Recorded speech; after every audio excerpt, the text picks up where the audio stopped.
안녕하십니까. 행복한 안식일입니다. 안식일이 시작되는 첫 시간을 기억해서 이 시간 함께 하신 여러분 모두를 예수님의 이름으로 환영합니다.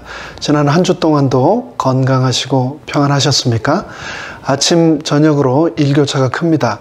환절기에 감기, 특별히 독감 조심하셔서 건강하고 행복한 11월 되시기 바랍니다. 11월 9일 지난 월요일부로 미국의 코로나 확진자 수가 10 밀리언, 1000만 명을 돌파하고 사망자 수는 쿼터 밀리언, 25만 명을 돌파했습니다. 미국 전역뿐 아니라 우리가 살고 있는 이곳 남가주도 코로나 확진세가 계속해서 증가하고 있습니다. 그나마 레드존이었던 오렌지 카운티도 다음 주부터는 다시 퍼플존이 되어서 영업장 들의 운영에 지장이 있을지 모른다라고 하는데요. 그러면서 일부 지역에서는 지난 봄처럼 다시 사재기가 시작되고 있다고 합니다. 아무쪼록 손 씻기, 그리고 또 사회적 거리 두기, 그리고 또 마스크 쓰기를 꼭 지키시고 불편하고 힘드시더라도 가족 외에는 인도어 게더링을 삼가하셔서 고비가 될 것이라고 예상하고 있는 앞으로의 2주를 잘 넘길 수 있게 되기를 바랍니다. 생각해보니 지금으로부터 28년 전입니다. 제가 삼육대학교 재학 시절에 학교 야간 경비를 했었는데요. 학비 전액을 충당할 수 있었고 게다가 숙소까지 제공이 되니 저 같은 지방 출신의 학생에게는 최고의 보직이었습니다. 근데 문제가 하나 있었습니다. 여러분들이 짐작하시는 것처럼 그것은 제가 이 몸집에 비해서 간이 조그맣다는 겁니다. 학교 캠퍼스 야간 순찰을 하는 것은 그래도 할 만한데 건물 안, 특별히 행정관의 총장실 복도를 지날 때쯤이면 마침 꼭 자정이 되어서 그 길고 캄캄한 복도에 큰 자명종 소리가 끝도 없이 울려 퍼지던 기억, 그래서 온몸에 털이 쭈뼛쭈뼛 섰던 기억이 지금도 생생합니다. 요즘은 코로나 때문에 극장이 완전히 안방으로 들어와 버렸습니다. 개봉 영화뿐 아니라 스포츠 그리고 콘서트까지 전부 집에서 TV로 시청하는 시대가 되어버렸습니다. 여러분은 영화 자주 보십니까? 어떤 영화를 좋아하십니까? 저는 자주는 안 보지만 그래도 절대 안 보는 장르의 영화가 있습니다. 저는 절대 호러, 공포 영화는 보지 않습니다. 어렸을 때도 전설의 고향을 몇 번 보다가 얼마나 무서워서 혼났던지 그 이후로는 2번 다시 보지 않았습니다. 사실이 아닌 허구의 스토리들도 사람을 그토록 무섭게 만드는데 사실 우리가 살아가는 이 현실의 세계는 그보다도 얼마나 무서운 것들이 더 많습니까? 걱정하고 염려하고 낙담하고 한숨 쉬고 그래서 잠이 안 오고 막막하고 정말 무섭기까지 한 것, 그것이 우리의 앞날, 우리의 현실, 죄인인 우리의 인생입니다. 그런데 오늘 우리가 살펴볼 오늘의 본문은, 그리고 그 본문에 등장하는 주인공은 자신이 사랑하고 믿었던 사람들이 수도 없이 자신을 배신하고 또 자신을 죽이겠다고 쫓아다니는 사람들이 그렇게 많았음에도 불구하고 세상에 그 무엇도 나는 하나도 안 무섭다고 노래하고 있습니다. 너무 부럽지 않습니까? 오늘은 제가 너무나 좋아하는 시편 27편을 본문으로 하나도 안 무섭다 라는 제목으로 성령님의 임재하심을 이 시간 초대하겠습니다. 다 함께 머리 숙여 기도드리겠습니다. 하늘에 계신 저희들의 아버지 하나님, 한 주간의 저희의 삶과 동행하여 주시고 축복의 안식의 시간으로 이끌어 주시니 참으로 감사합니다. 오늘 시편 27편을 펼치고 다윗과 함께 하셨던 선하신 우리 하나님을 다시 한번 우리 모두 만나기를 간절히 소망합니다. 그의 삶 가운데 너무나 두렵고 무서운 것들이 많았음에도 불구하고 전혀 두려움과 무서움 가운데 살지 않았던 다윗의 삶을 통하여 그 역사가 내 삶에도 일어날 수 있음을 오늘 이 시간 성령님을 통하여 우리에게 친히 말씀하여 주시옵소서. 모든 말씀 예수님의 이름으로 간절히 기원하옵나이다. 아멘. 먼저 본문의 말씀 시편 27편의 말씀, 조금 길지만 14절까지는 조금 긴 말씀입니다만 다 함께 낭독하도록 하겠습니다. 여호와는 나의 빛이요 나의 구원이시니 내가 누구를 두려워하리요. 여호와는 내 생명의 능력이시니 내가 누구를 무서워하리요. 나의 대적 나의 원수된 행악자가 내 살을 먹으려고 내게로 왔다가 실족하여 넘어졌도다. 군대가 나를 대적하여 진칠지라도 내 마음이 두렵지 아니하며 전쟁이 일어나 나를 치려할지라도 내가 오히려 안연하리로다. 내가 여호와께 청하였던 한 가지 일 곧 그것을 구하리니 곧 나로 내 생전에 여호와의 집에 거하여 여호와의 아름다움을 앙망하며 그 전에서 사모하게 하실 것이라. 여호와께서 환난 날에 나를 그 초막 속에 비밀히 지키시고 그 장막 은밀한 곳에 나를 숨기시며 바위 위에 높이 두시리로다. 이제 내 머리가 나를 두른 내 원수 위에 들리리니 내가 그 장막에서 즐거운 제사를 드리겠고 노래하여 여호와를 찬송하리로다. 여호와여 내가 소리로 부르짖을 때 들으시고 또한 나를 긍휼히 여기사 응답하소서. 너희는 내 얼굴을 찾으라 하실 때 내 마음이 주께 말하되 여호와여 내가 주의 얼굴을 찾으리이다 하였나이다. 주의 얼굴을 내게서 숨기지 마시고 주의 종을 노하여 버리지 마소서. 주는 나의 도움이 되셨나이다. 나의 구원의 하나님이시여 나를 버리지 말고 떠나지 마옵소서. 내 부모는 나를 버렸으나 여호와는 나를 영접하시리이다. 여호와여 주의 길로 나를 가르치시고 내 원수를 인하여 평탄한 길로 인도하소서. 내 생명을 내 대적의 뜻에 맡기지 마소서. 위증자와 악을 토하는 자가 일어나 나를 치려 함이니이다. 내가 산 자의 땅에 있으며 여호와의 은혜 볼 것을 믿었도다. 14절입니다. 너는 여호와를 바랄지어다. 강하고 담대하며 여호와를 바랄지어다.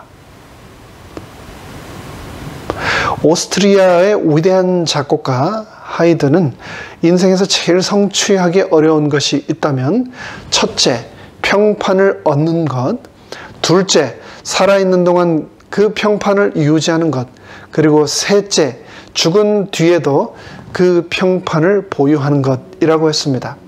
이는 평판은 얻기도 힘들 뿐 아니라 그 평판을 유지하기란 더욱 힘들다는 점을 잘 표현한 말입니다. 개인이나 기업이 바라는 긍정적인 평판을 쌓기는 어렵지만 허물어지기는 한순간입니다.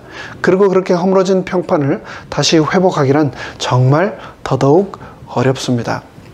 최근 로이터 통신에 따르면 워렌 버핏이 회장으로 재직하고 있는 투자회사 버크셔 해서웨이가 미국 소비자들에게 가장 존경받는 평판 1위의 기업에 선정됐다고 합니다. 버크셔 해서웨이에 이어서 평판이 좋은 기업으로는 존슨앤존슨 그리고 구글이 뒤를 이었습니다.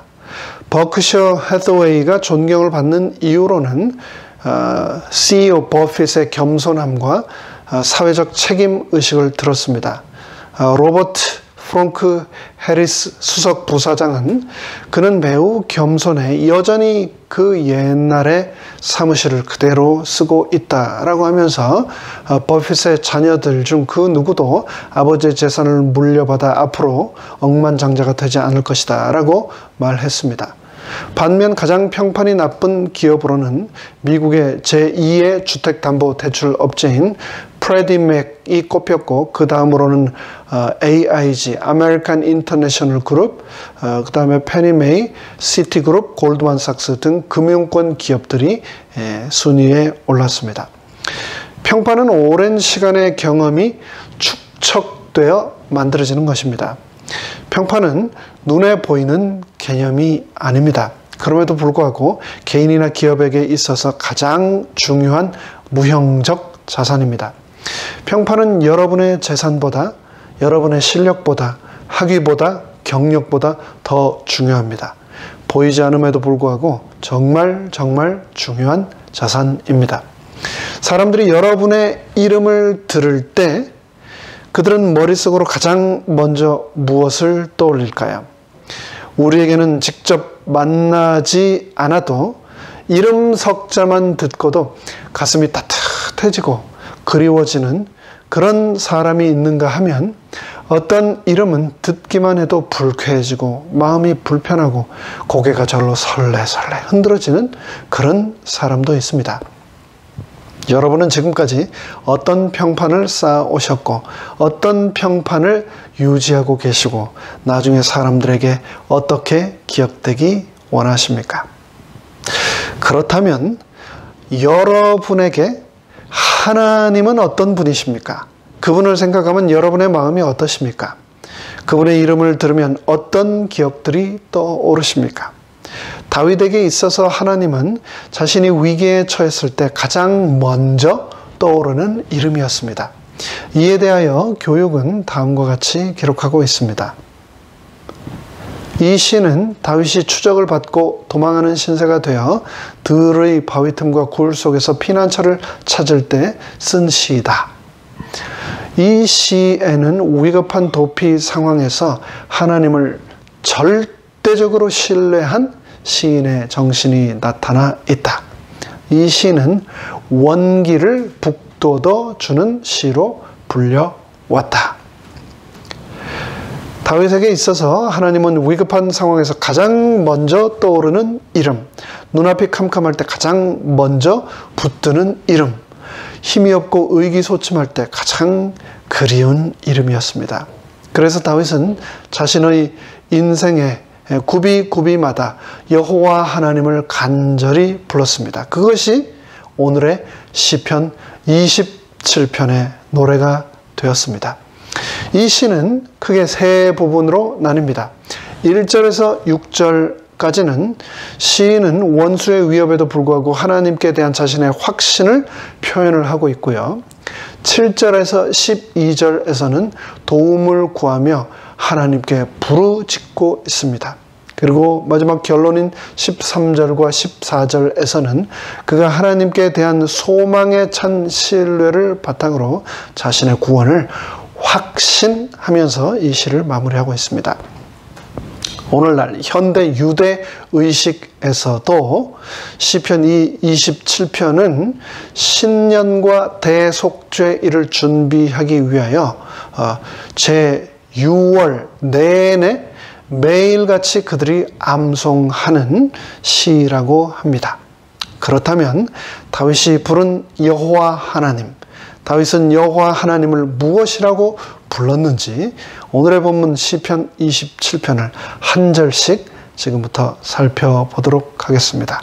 먼저 다윗은 여호와는 나의 빛이라고 고백했습니다. 즉 여호와는 내 주변의 어두움을 물리쳐 주시고 나의 길을 밝게 해주시는 빛이라고 고백했습니다.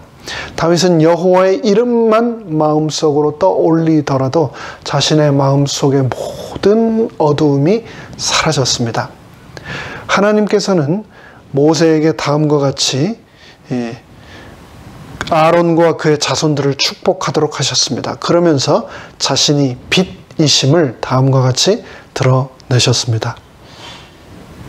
여호와께서 모세에게 일러 가라사대 아론과 그 아들들에게 고하여 이르기를 너희는 이스라엘 자손을 위하여 이렇게 축복하여 이르되 여호와는 내게 복을 주시고 너를 지키기를 원하며 여호와는 그 얼굴로 내게 비추사 은혜 베푸시기를 원하며 여호와는 그 얼굴을 내게로 향하여 드사 평강 주시기를 원하노라. 빛 자체이신 하나님께서 자신의 얼굴로 그분의 빛을 아론과 그의 자손 우리 모두에게 비추신 것입니다. 그 빛은 은혜와 평강의 빛이었습니다. 모세를 통하여 아론과 그의 자손들을 축복하실 때 하신 이 말씀처럼 나의 얼굴에 언제나 여호와의 은혜와 평강의 빛이 반사되는 삶을 살게 되시기를 간절히 바랍니다. 또 요한 1서에서 요한은 다음과 같이 기록했습니다. 태초부터 있는 생명의 말씀에 관하여 우리가 들은 바요, 눈으로 본 바요, 주목하고 우리 손으로 만진 바라. 우리가 이것을 쓰면 우리의 기쁨이 충만케 하려 함이로다. 우리가 저에게서 듣고 너희에게 전하는 소식이 이것이니 곧 하나님은 빛이시라. 그에게는 어두움이 조금도 없으시니라. 그래서 성육신을 입고 오신 하나님, 예수님께서는 자신을 스스로 빛이라고 말씀하셨습니다. 예수께서 외쳐 가라사대 나를 믿는 자는 나를 믿는 것이 아니요 나를 보내신 이를 믿는 것이며 나를 보는 자는 나를 보내신 이를 보는 것이니라. 46절입니다. 나는 빛으로 세상에 왔나니 무릇 나를 믿는 자로 어두움에 거하지 않게 하려 함이로다. 다윗은 이어서 여호와는 나의 구원이라고 노래했습니다. 다윗에게 있어서 여호와는 위기 가운데 탈출구이자 멸망의 순간에 유일하게 바랄 수 있는 구원의 능력이었습니다. 그는 다른 여러 시편에서 여호와가 자신의 구원이심을 반복해서 노래했습니다. 나의 힘이 되신 여호와여 내가 주를 사랑하나이다.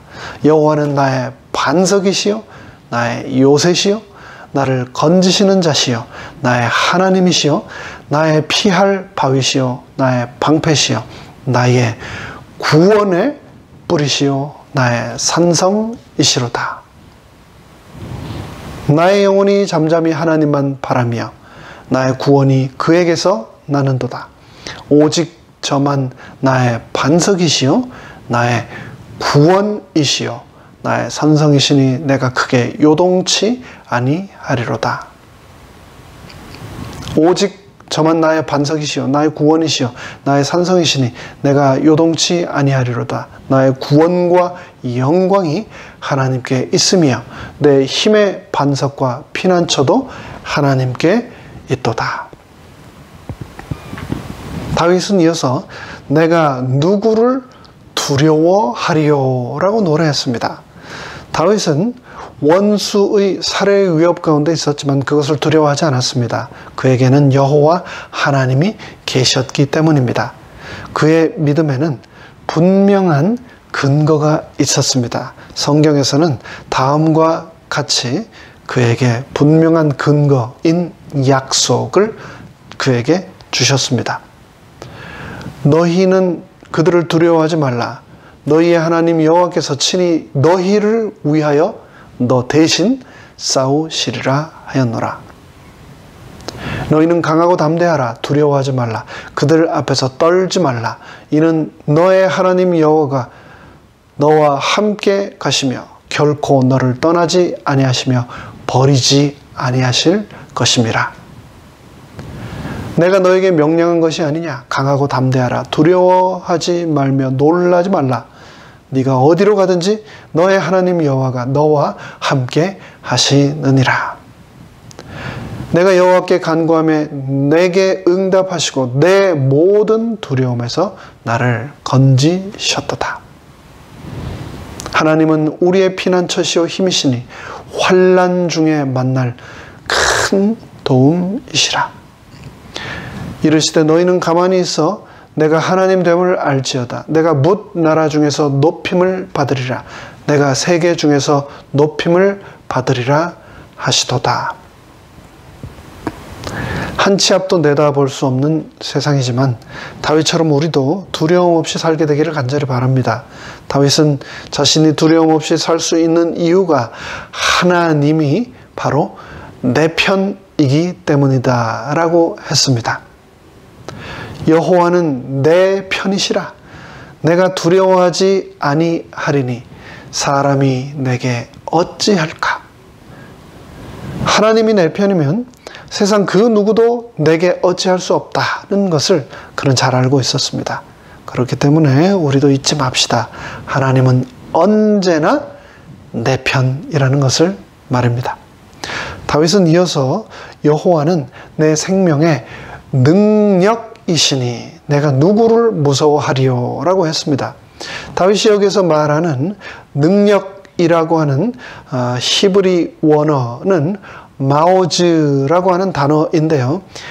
능력으로 여기서는 기록이 되었지만 성경 다른 곳에서는 안전한 장소나 방편, 보호 혹은 보호자로 번역되기도 했습니다. 바로 이어지는 시편 28편 8절에서는 능력으로 번역된 이 마오즈라고 하는 단어를 요새, 산성이라고 번역했습니다. 여호와는 나의 힘과 나의 방패시니 내 마음이 저를 의지하여 도움을 얻었도다. 그러므로 내 마음이 크게 기뻐하며 내 노래로 저를 찬송하리로다. 여호와는 저희의 힘이시여 그 기름 부음 받은 자의 구원의 마오즈시로다. 구원의 산성, 구원의 요새시로다 라고 다윗은 노래했습니다. 그래서 칼뱅은 다윗을 모든 위협에서 지켜준 이 빛, 구원, 요새, 산성을 다윗의 삼중 방패라고 했습니다. 11월 3일 미국 대선 이후로 코로나 확진자가 백악관을 비롯해 미 전역에서 폭발적으로 지금 늘어나고 있습니다. 보건당국은 지금부터 앞으로 2주가 다시 한번 다가온 최대 위기가 될 것이라고 전망합니다. 현 정부 강요 중 유일한 재림교인 주택부 장관인 벤 카슨 박사가 지난주 개표 상황을 백악관에서 함께 지켜본 후 코로나 확진 판정을 받았습니다. 평생을 재림신자로 그리고 또 외과 의사로 살아온 그에게도 코로나는 예외가 없었습니다. 우리는 그 누구도 예외 없이 방패가 필요합니다. 코로나로부터 나 자신을 지키기 위해서도 shield, 방패가 필요합니다. 그 방패는 바로 마스크, 또 페이스 실드입니다만 그뿐 아니라 우리는 손 씻기, 사회적 거리 두기라는 방패가 필요합니다. 11월 10일 지난 화요일 미국 제약회사 화이자와 바이오엔테크가 공동 개발한 코로나 백신이 90% 이상 코로나19에 대한 예방 효과가 있다는 예비 분석 결과가 나오며 주식시장이 반등하고 세상은 또다시 곧 일상으로 돌아갈 수 있을 것이라고 하는 희망을 갖게 되었습니다. 전 세계는 지금 백신이라고 하는 방패를 기다리고 있습니다. 하지만 많은 과학자들은 전망하기를 백신이 나오더라도 당장 일상으로 완전히 돌아갈 수는 없을 것이라는 전망을 또 동시에 내놓고 있습니다. 백신도 나와 봐야 안다는 것이죠. 우리에게는 마스크보다, 페이스 실드보다, 그리고 또 백신보다도 더 강력한, 더 파워풀한 근본적인 방패가 필요합니다. 성경은 그것이 바로 여호와라고 하는 빛, 구원, 산성, 요새라고 하는 방패라고 말합니다. 그리고 다윗은 자신의 생애 가운데 모든 재난과 팬데믹을 이 삼중 방패에 의지하며 하나도 무섭지 않다라고 하면서 담대히 헤쳐나갔습니다. 누군가에게는 무섭고 너무나 두려운 곳인 이 세상이 다윗에게는 여호와라는 삼중 방패 때문에 행복하고 너무나 아름다운 것이 될 수 있었습니다. 한국 KBS에서 오래전 외모에 관한 다큐멘터리를 만들며 한 실험을 했습니다. 유치원 아이들에게 두 선생님을 소개했습니다.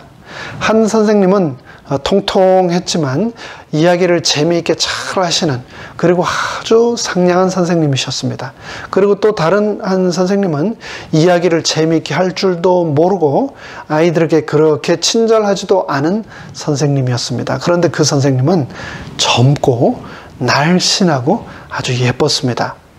유치원 아이들이 이 두 선생님과 이야기 듣는 시간, 스토리텔링 시간을 보내고 나서 다큐멘터리 제작 PD가 아이들에게 어느 선생님이 더 좋냐라고 물어보자 아이들은 놀랍게도 하나같이 이야기를 재미있게 할 줄 모르는 예쁜 선생님이 더 좋다고 했습니다.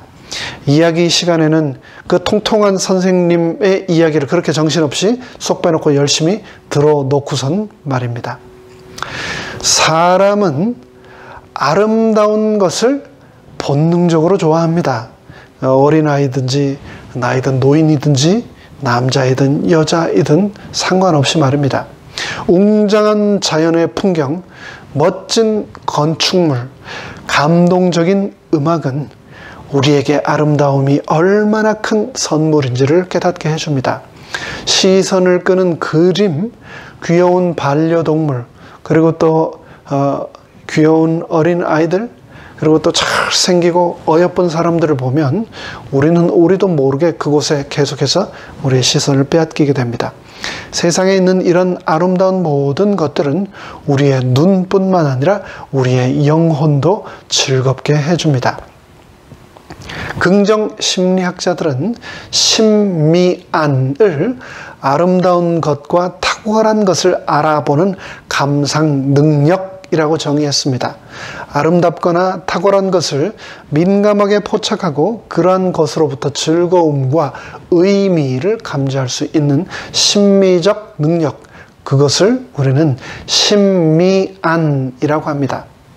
그리고 아름다움의 본질에 대한 철학적 논의가 미학이라는 학문으로 그래서 발전되기도 했습니다. 심미안이 있는 사람은 즐거움을 자주 경험하기 때문에 행복하지만 이 심미안이 없는 사람은, 감상력이 무딘 사람은 상대적으로 몸이 건조한 삶을 살게 됩니다. 아무리 감동적인 음악을 들어도 누군가에게는 너무나 큰 감동이 됨에도 불구하고 누군가에게는 너무나 몸이 건조한 그런 순간에 지나지 않게 됩니다. 아무리 웅장한 자연을 보아도 좋은지 모른다면 인생이 당연히 몸이 건조해질 수밖에 없겠죠. 우리는 우리가 살아온 배경에 따라 아름다움을 느끼는 대상과 강도, 정도가 각자 다 다릅니다. 어떤 사람은 자연의 웅장함과 변화무쌍한 모습에 그 무엇보다도 감동하며 아름다움을 느끼는 반면, 어떤 사람은 예술 작품이나 예술 공연에서 그 무엇보다도 큰 감동과 아름다움을 느낍니다. 어떤 사람은 탁월한 지식이나 기술을 선보이는 사람을 만나고 나서 경탄하는가 하면, 어떤 사람은 선행을 베풀거나 미덕을 실천하는 사람을 만나면 그들의 삶을 통하여 감동과 아름다움을 발견하기도 합니다. 아름다움을 알아보는 능력, 심미안은 우리가 가진 창의성, 또 인간관계뿐 아니라 우리의 영성과도 밀접한 관련을 가지고 있습니다. 내가 여호와께 청하였던 한 가지 일, 곧 그것을 구하니, 곧 나로 내 생전에 여호와의 집에 거하여 여호와의 아름다움을 앙망하며 그 전에서 사모하게 하실 것이라. 다윗은 4절에서 자신의 평생 동안에, 자신이 앞으로 생존할 모든 날 동안에 여호와의 집, 바로 성소에 거하기를 간절히 소망했습니다. 다윗은 영적으로 하나님과 깊은 교제를 갈망했고, 그래서 여호와의 집에 있을 때 그는 가장 행복했습니다. 그는 여호와의 아름다움을 알아보는 능력, 심미안을 가지고 있었습니다. 그는 성소를 앙망하고 사모하며 그곳에 임재하신 하나님의 아름다움에 흠뻑 젖어 있었습니다. 여러분, 사무엘 선지자가 사울의 뒤를 이을 이스라엘 왕을 찾기 위하여 이새의 집을 찾아가 다윗을 처음 만났을 때 선지자가 다윗을 묘사했던 그 표현을 기억하십니까? 이에 보내어 그를 데려오매 그의 빛이 붉고 눈이 빼어나고 얼굴이 아름답더라. 여호와께서 가라사대 이가 그니 일어나 기름을 부으라. 다윗을 보고 그의 얼굴빛, 다윗의 눈빛을 보고 사무엘 선지자가 아름답다라고 한 겁니다. 여러분은 여러분이 아는 혹은 만나본 남자 중에 그 얼굴빛 때문에, 그 눈빛 때문에 와, 너무 아름답다라는 감탄을 해보신 적 있으십니까? 오늘날 우리는 아름답다는 표현을 대개 여성들에게만 사용하는 표현이다라고 생각을 해왔는데 성경에 보니 다윗에게 아름답다라는 표현을 또 쓰고 있네요. 그런데 그게 처음이자 마지막이 아니었습니다. 그 블레셋 사람, 골리앗이죠. 그 블레셋 사람이 둘러보다가 다윗을 보고 업신여기니 이는 그가 젊고 붉고 용모가 아름다움이라. 세계의 대결을 앞둔 적진의 전사 골리앗의 눈에도 이 다윗은 너무나 아름다웠다라고 기록하고 있습니다. 성경의 기록대로 다윗은 자신 스스로가 아름다운 사람이었을 뿐 아니라 아름다움을 알아볼 줄 아는 사람이었고 또 아름다움을 만끽할 줄 아는 사람이었습니다. 여호와 우리 주여, 주의 이름이 온 땅에 어찌 그리 아름다운지요. 주의 영광을 하늘 위에 두셨나이다. 아름답고 거룩한 것으로 여호와께 경배할지어다. 온 땅이여 그 앞에서 떨지어다. 사람은 그 입의 대답으로 말미암아 기쁨을 얻나니 때에 맞은 말이 얼마나 아름다운고. 다윗은 영적인 신미안을 가지고 하나님을 닮아가며 일상의 행복을 누리는 사람, 진정으로 아름다운 사람, 즉 미인이었던 것입니다. 이제 말씀을 마무리하겠습니다. 오늘 우리는 시편 27편을 본문으로 하나도 안 무섭다라는 제목의 말씀을 함께 나눴습니다. 세상에는 무서운 것이 참 많습니다. 갈수록 연약해지는 나 자신의 건강도 염려되고 알 수 없는 미래도 걱정되고 언제 어떻게 변할지 모르는 세상도 두렵습니다. 세상은 정말 사망의 음침한 골짜기 같은 곳입니다. 하지만 비록 세상이 그런 곳일지라도 하나도 안 무섭다고 다윗처럼 소리치며 살 수 있습니다. 나를 미워하고 나를 쓰러뜨리려는 원수들이 진치고 있지만 나는 그 모든 것이 하나도 안 무섭다고 다윗처럼 외치며 살 수 있습니다. 우리가 다윗처럼 여호와께서는 나의 빛이시요 나의 구원이시요 나의 요새 산성이시라는 것을 잊지만 않는다면 우리도 다윗처럼 이 세상 그 무엇도 하나도 안 무섭다라고 할 수 있습니다. 예수님은 빛이십니다. 빛은 우리에게 생명과 아름다움을 선물합니다. 하나님께서 만드신 이 세상과 내 삶에 빛이신 그분이 빛이시고 머무신다면 내 삶은 감탄과 감사가 계속해서 넘쳐날 것입니다. 두려움과 염려는 다 사라질 것입니다. 이 세상에는 여전히 아름다운 것이 너무나 많습니다. 그 가운데 아름다움을 발견하는 신미안이 있다면 우리는 여전히 사랑할 수 있고 행복할 수 있습니다. 다윗처럼 예수님을 자신의 삼중 방패로 모시고 살아간다면 말입니다. 그래서 디모데에서는 다음과 같이 우리에게 부탁합니다. 우리 안에 거하시는 성령으로 말미암아 너에게 부탁한 이 아름다운 것을 지키라. 세상은 흔들리고 사람들은 변할지라도 결코 두려워하지 마십시오. 세상을 향하여 외치십시오. 사탄아, 네가 아무리 날뛰어도 나는 하나도 안 무섭다라고요. 세상 앞에서 절대 두려워하거나 무서워하지 마시기 바랍니다. 그리고 꼭 기억하시기 바랍니다.